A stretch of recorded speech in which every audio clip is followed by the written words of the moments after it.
英語聞き流しリスニング、英語テキストと MP3 ダウンロード、その他の物語はホームページからお聞きいただけます。88thpp.com 88thpp.com Chapter 11 The Wonderful City of Oz. Even with eyes protected by the green spectacles, Dorothy and her friends were at first dazzled by the brilliancy of the wonderful city. The streets were lined with beautiful houses all built of green marble and studded everywhere with sparkling emeralds. They walked over a pavement of the same green marble, and where the blocks were joined together were rows of emeralds, set closely and glittering in the brightness of the sun. The window panes were of green glass, even the sky above the city had a green tint, and the rays of the sun were green. There were many people, men, women, and children, walking about, and these were all dressed in green clothes and had greenish skins. They looked at Dorothy and her strangely assorted company with wondering eyes, and the children all ran away and hid behind their mothers when they saw the lion, but no one spoke to them. Many shops stood in the street, and Dorothy saw that everything in them was green. Green candy and green popcorn were offered for sale, as well as green shoes, green hats, and green clothes of all sorts. At one place a man was selling green lemonade, and when the children bought it Dorothy could see that they paid for it with green pennies.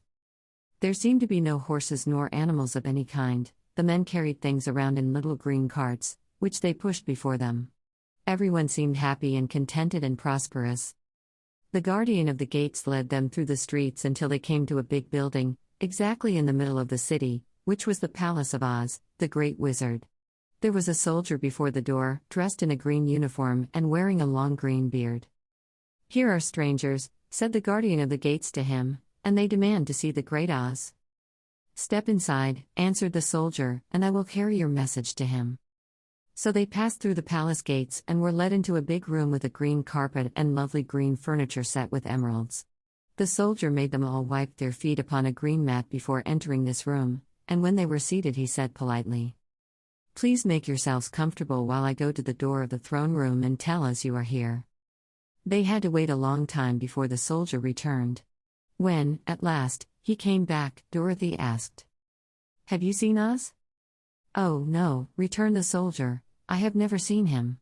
But I spoke to him as he sat behind his screen and gave him your message. He said he will grant you an audience, if you so desire, but each one of you must enter his presence alone, and he will admit but one each day. Therefore, as you must remain in the palace for several days, I will have you shown to rooms where you may rest in comfort after your journey." "Thank you," replied the girl, "that is very kind of Oz." The soldier now blew upon a green whistle, and at once a young girl, dressed in a pretty green silk gown, entered the room. She had lovely green hair and green eyes, and she bowed low before Dorothy as she said, "Follow me and I will show you your room." So Dorothy said goodbye to all her friends except Toto, and taking the dog in her arms followed the green girl through 7 passages and up 3 flights of stairs until they came to a room at the front of the palace. It was the sweetest little room in the world, with a soft comfortable bed that had sheets of green silk and a green velvet counterpane. There was a tiny fountain in the middle of the room, that shot a spray of green perfume into the air, to fall back into a beautifully carved green marble basin. Beautiful green flowers stood in the windows, and there was a shelf with a row of little green books. When Dorothy had time to open these books she found them full of queer green pictures that made her laugh, they were so funny. In a wardrobe were many green dresses, made of silk and satin and velvet, and all of them fitted Dorothy exactly. "Make yourself perfectly at home," said the green girl, "and if you wish for anything ring the bell. Oz will send for you tomorrow morning." She left Dorothy alone and went back to the others. These she also led to rooms, and each one of them found himself lodged in a very pleasant part of the palace. Of course this politeness was wasted on the Scarecrow, for when he found himself alone in his room he stood stupidly in one spot, just within the doorway, to wait till morning. It would not rest him to lie down, and he could not close his eyes, so he remained all night staring at a little spider which was weaving its web in a corner of the room, just as if it were not one of the most wonderful rooms in the world. The Tin Woodman lay down on his bed from force of habit, for he remembered when he was made of flesh, but not being able to sleep, he passed the night moving his joints up and down to make sure they kept in good working order. The Lion would have preferred a bed of dried leaves in the forest, and did not like being shut up in a room, But he had too much sense to let this worry him, so he sprang upon the bed and rolled himself up like a cat and purred himself asleep in a minute. The next morning, after breakfast, the Green Maiden came to fetch Dorothy, and she dressed her in one of the prettiest gowns, made of green brocaded satin. Dorothy put on a green silk apron and tied a green ribbon around Toto's neck, and they started for the throne room of the Great Oz. First they came to a great hall in which were many ladies and gentlemen of the court, all dressed in rich costumes. These people had nothing to do but talk to each other, but they always came to wait outside the throne room every morning, although they were never permitted to see Oz. As Dorothy entered they looked at her curiously, and one of them whispered, "Are you really going to look upon the face of Oz the Terrible?" "Of course," answered the girl, "if he will see me." "Oh, he will see you," said the soldier who had taken her message to the wizard, "although he does not like to have people ask to see him. Indeed, at first he was angry and said I should send you back where you came from. Then he asked me what you looked like, and when I mentioned your silver shoes he was very much interested. At last I told him about the mark upon your forehead, and he decided he would admit you to his presence." Just then a bell rang, and the green girl said to Dorothy, "That is the signal. You must go into the throne room alone." She opened a little door and Dorothy walked boldly through and found herself in a wonderful place. It was a big, round room with a high arched roof, and the walls and ceiling and floor were covered with large emeralds set closely together. In the center of the roof was a great light, as bright as the sun, which made the emeralds sparkle in a wonderful manner. But what interested Dorothy most was the big throne of green marble that stood in the middle of the room. It was shaped like a chair and sparkled with gems, as did everything else. In the center of the chair was an enormous head, without a body to support it or any arms or legs whatever. There was no hair upon this head, but it had eyes and a nose and mouth, and was much bigger than the head of the biggest giant. As Dorothy gazed upon this in wonder and fear, the eyes turned slowly and looked at her sharply and steadily. Then the mouth moved, and Dorothy heard a voice say, "I am Oz, the Great and Terrible. Who are you, and why do you seek me?" It was not such an awful voice as she had expected to come from the big head, so she took courage and answered, "I am Dorothy, the small and meek. I have come to you for help." The eyes looked at her thoughtfully for a full minute.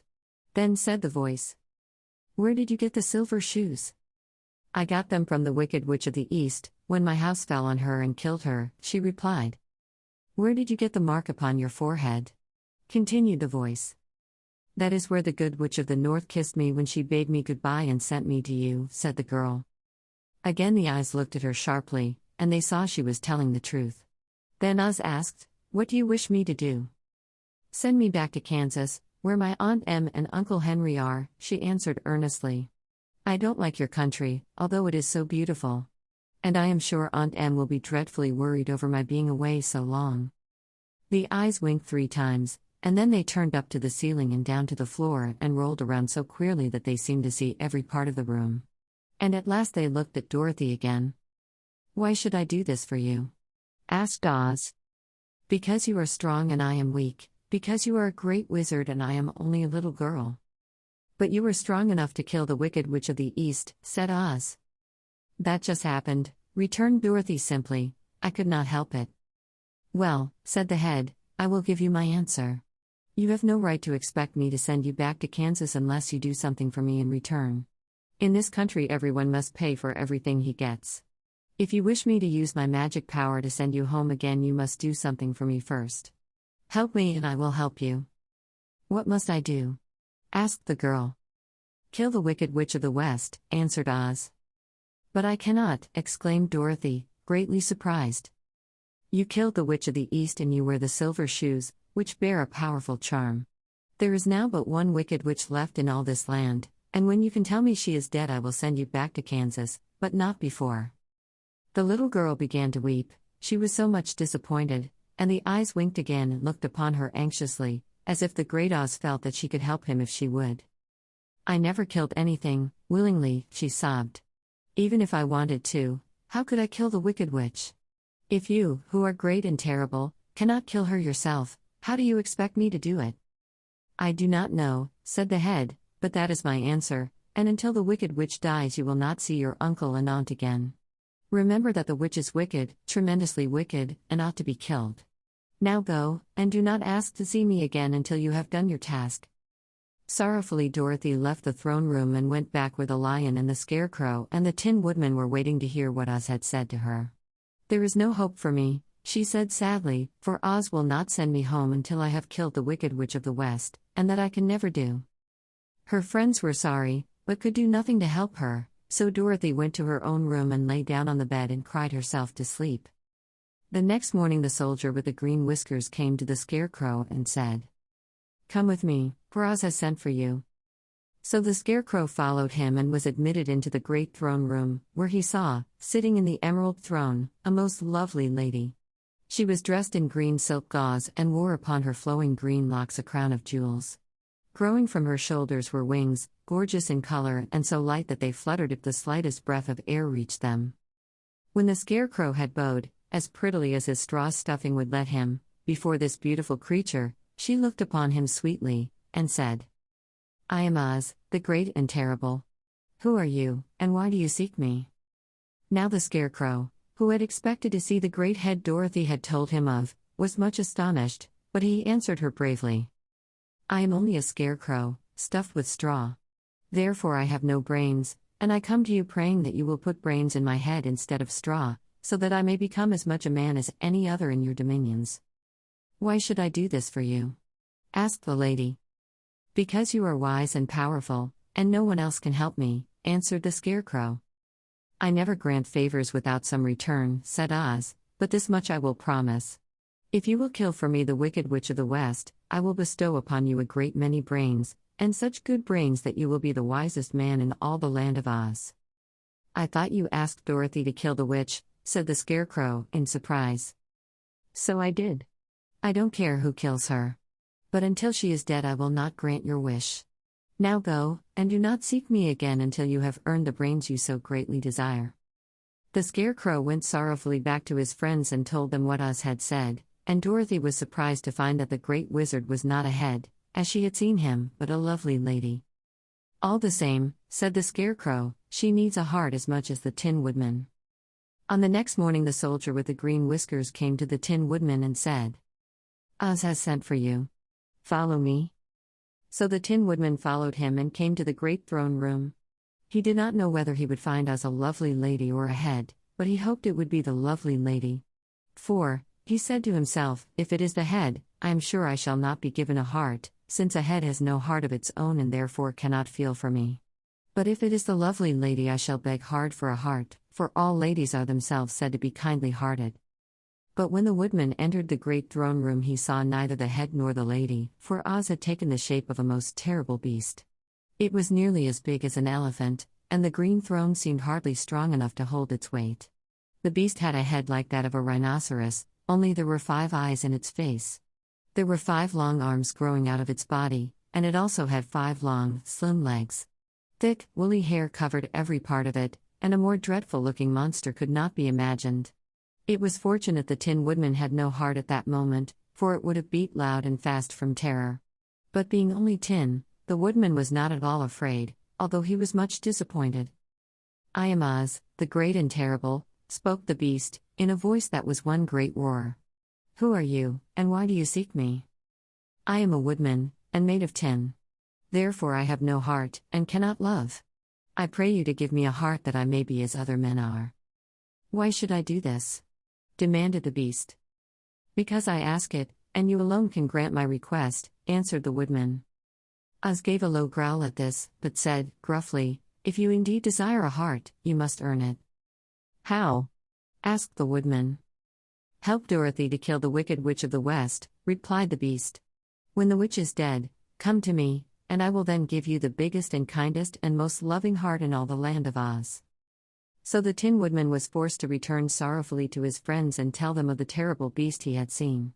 They all wondered greatly at the many forms the great wizard could take upon himself, and the lion said, "If he is a beast when I go to see him, I shall roar my loudest, and so frighten him that he will grant all I ask.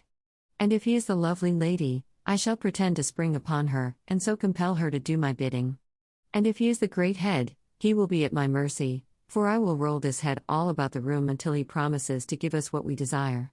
So be of good cheer, my friends, for all will yet be well."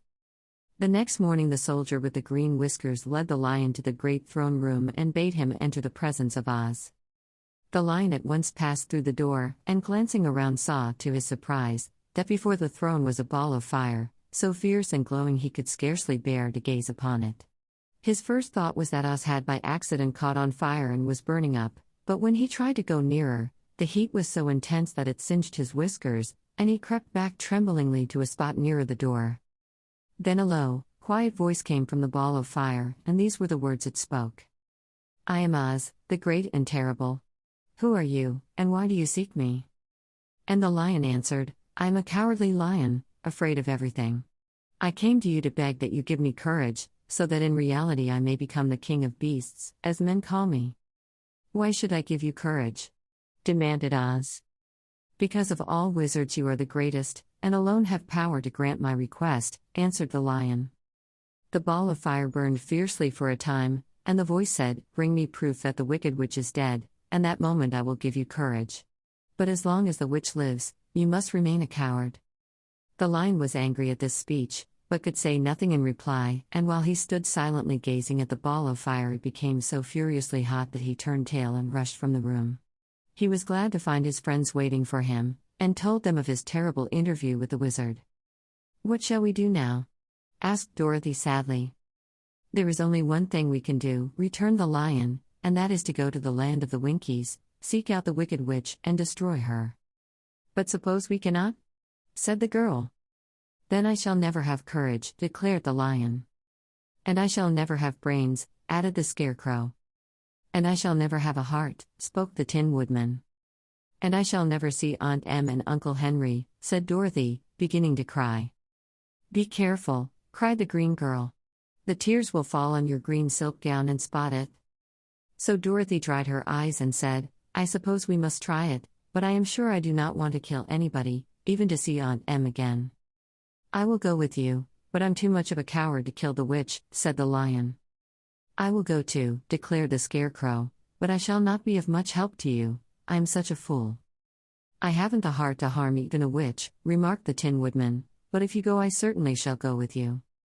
Therefore it was decided to start upon their journey the next morning, and the woodman sharpened his axe on a green grindstone and had all his joints properly oiled. The scarecrow stuffed himself with fresh straw, and Dorothy put new paint on his eyes that he might see better. The green girl, who was very kind to them, filled Dorothy's basket with good things to eat, and fastened a little bell around Toto's neck with a green ribbon.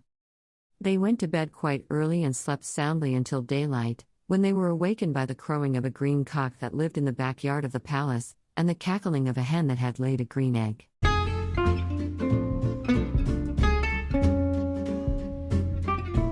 英語聞き流しリスニング、英語テキストと MP3 ダウンロード、その他の物語はホームページからお聞きいただけます。88thpp.com 88thpp.com